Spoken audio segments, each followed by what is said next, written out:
سلام بچه، خوش اومدید به یه ویدیو جدید. من رامتینم، رامین اونوره. رامین یه های هوی های نمیستایی اومد یا نه.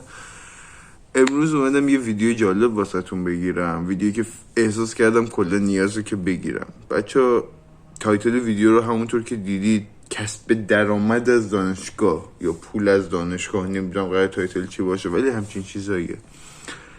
کلا میخوام بگم که چند تا راه دارید که از دانشگاه یا تو محل دانشگاهتون چطوری پول در بیارید. خب قبل از اینکه ویدیو شروع کنم حتما لایک کنید، سابسکرایب کنید، دکمه زنگوله ریزو بزنید. مثلا میشه دوستتون داریم. بریم سراغ ویدیو. کلا بخوام این بحث رو تقسیم کنم به 4 تا بخش اصلی تقسیم میشه. خب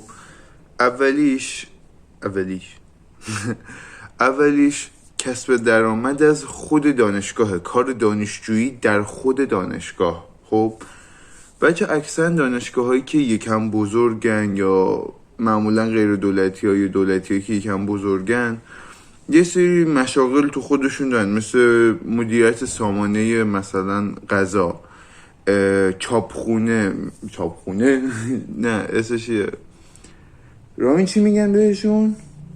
به این جایی که چاپ میکنن تو دانشگاه، فوتوکوپی و این حرفا. بچه ها میتونید از این فوتوکوپی و اینا استفاده کنید که مثلا کسب درآمد کنید. یه درآمدی دانشگاه بهتون میده، ساعتیه. بعد بعضیشون ماهانه حقوق میدن، بعضیشون ترمی بهتون حقوق میدن. این مثالش بود. دومی حالت کار کردن با اساتید دانشگاهه. بچه وقتی که شما یه سری پروژه میخواید بردارید دنیا، میتونید با استادای دانشگاه بردارید که حالا یا اونا یه سری بیزینس دارن یا یه سری تحقیقات دارن، میتونید توی این تحقیقات کمکشون کنید. خود من به شخصه انجام ندادم و میدونم همچین چیزی هست، اصلا هم راجع به درآمدش اینا هیچ خبری ندارم. سومی حالتی که میتونید باش کسب درآمد کنید کار کردن توی شهری هستش که توش دانشگاه میرید. مثلا دانشجو شدید، رفتید تهران، رفتید گرگان، رفتید مشهد، رفتید شیراز و جای دیگه. آقا میخواید تو اون شهر چیز بشید، کار کنید. اونم 2 تا دسته داره: کار توی تخصص خودتون، کار توی کارهای جنرال، یعنی شغلای عمومی، مثل چه میدونم اگه ماشین دارید اسنپ، اگه مثلا چه میدونم سوپرمارکت، فروشگاه هست، چه میدونم تالار عروسی هست، کافی شاپ هست، رستوران رو گفتم فکر کنم، اینجور کارا. یا کار تخصصی مثلا ما که رشتهمون آیتی، مثلا طراحی سایت، نمیدونم خدمات کامپیوتری، تعمیرات کامپیوتر، نمیدونم کار شبکه، پشتیبانی شبکه و هزار تا شغل دیگه.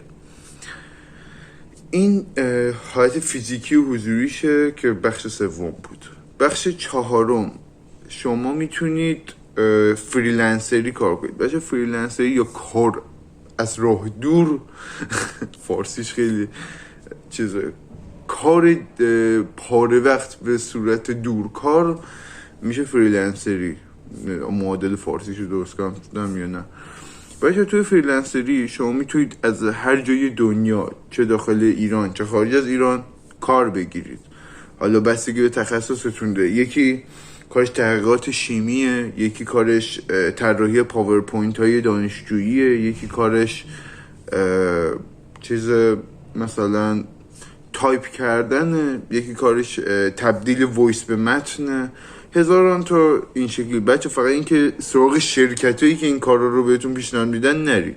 برید توی پلتفرمایی مثل اینستاگرام، مثل لینکدین، مثل چه میدونم یه سری وبسایت ایرانی هم هست، کارلنسر هست، نمیدونم بعدن توی یه ویدیو اگر دوست داشتید این وبسایت فریلنسری رو نام میبرم. الان حضور ذهن ندارم و اسمشون رو کامل ندارم و میدونم هستن. اینا کلا روشایی که میتونید ازش کسب درآمد کنید. یه روش پنجم من اضافه کنم: درآمد از خود دانشجوهای یا دانشگاه خودتون یا رشته خودتون یا کلا دانشگاه ها، از دانشجوها. بچه این روش روشی که خود منم انجام دادمش تا الان روش باحالیه، نیاز به تخصص آنچنان بالایی نداره، تایم زیادی هم نمیگیره. بچه شما اگه یه رشته ای باشید قطعا همکلاسی های شما مثل شما مثلا تحقیق دارن، پایان نامه دارن، نمیدونم پروژه دارن، تکلیف دارن یا نمونه سوال میخوان یا هر چی. شما چند تا حالت دارید توی کسب درآمد توی این. من بیشتر سعی میکنم روی این مانور بدم که از همه مثلا یکم راحت تره و همه تون میتونید انجام بدید. چون مثلا کاریابی توی شهر رو مثلا خودتون میتونید انجام بدید، برید دنبال کار بگردید، برید نمیدونم کار تخصصی پیدا کنید. این ولی راه حلیه که نسبتا راحت تره، اطلاعات کمتری هم ازش تو یوتیوب بود، تو اینترنت بود. گفتم بیام بگم. این پنجمین حالت این شکلیه که شما همونطور که گفتم یه سری دوست دارید، یه سری همکلاسی دارید، یه سری هم دانشگاهی دارید. آقا مثلا نمیتونه پاورپوینتش رو درست کنه، حالا یا بلد نیست یا وقت نداره یا نتونسته به هر دلیل. شما میرید بهش میگید که آقا من انجام میدم، انقدر پول میگیرم. اگه میخواید نرخ پولش رو بدونید بچه میرید از کافینت سر کوچه‌تون میپرسید، مثلا اون میگه مثلا فلان پاورپوینت با 20 صفحه مثلا 200,000 تومان. خب حالا اون گفته 200,000 تومان، شما هم همون قیمت یا یکم کمتر گوید که مثلا دانشجویی شکل تر بشه بگیرید. یکیش انجام پاورپوینت ها و ارائه هم دانشگاهیاتونه، حالا یا تو رشته خودتون یا رشته دیگه. اگر رشته خودتونه که تخصصی هم باشه کاری نداره آنچنان.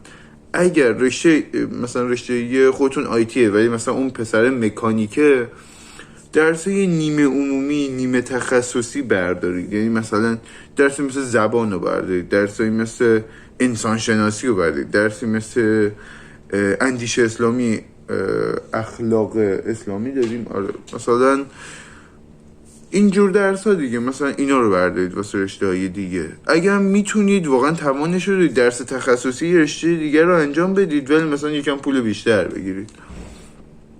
این حالت ارائه ها بود. پروژه بچه یه سری از رشته ها مثل همین کامپیوتر، نرم افزار، آیتی، یه سری پروژه داره. آقا فلان برنامه رو بنویس، فلان نمیدونم کد رو اجرا کن، فلان وبسایت رو طراحی کن، هزار تا حالت مختلف. شما میتونید بر اساس رشته خودتون بیاد اینو انجام بدید. خب معمولا هم پول بیشتری توشه. اگه پروژه نهایی باشه که قطعا پول خوبی توشه، میتونید انجام بدید. مثلا واسه یه ترم آخر کاردانی یا کارشناسی میگه آقا یه پروژه واسه من بیار یه وبسایت طراحی کن. خب به دانشجو گفته، اون دانشجو میاد پیش شما مثلا بلدید، انجام میدید واسه جا که نه خب آقا انجام میدم پولمو میگم. و بچه یه نکته خیلی خیلی مهم، همیشه اول پولو بگیرید بعد کارتون رو تحویل بدید، یا اگه میخواید کارو یکمش رو تحویل بدید دموشو واسه اون طرف بفرستید. حالا اون دمو یا هایلایت دار باشه یا چه میدونم یه صفحش باشه از مثلا 30 صفحه، 2 صفحش باشه، یه شخص بدونه که آقا فقط انجام دادید تا پولشو بگیرید و بعد کارو تحویل بدید. این از من به شما نصیحت. حالت پروژه رو گفتم، ارائه ها رو گفتم. حالت دیگه هم کارای کافینتی شکل داخل خود خوابگاه و دانشگاه میتونید انجام بدید، مثلا ثبت سامانه غذا، ثبت سامانه رفاه دانشجویی، ثبت نام وام دانشجویی. اینا رو خب اگه شخص قرار بره مثلا چیز انجام بده، کافینت انجام بده، 50 تومن 100 تومن بده، خب میاد پیش شما مثلا با 10 تومن 20 تومن انجام میده. چرا که نه؟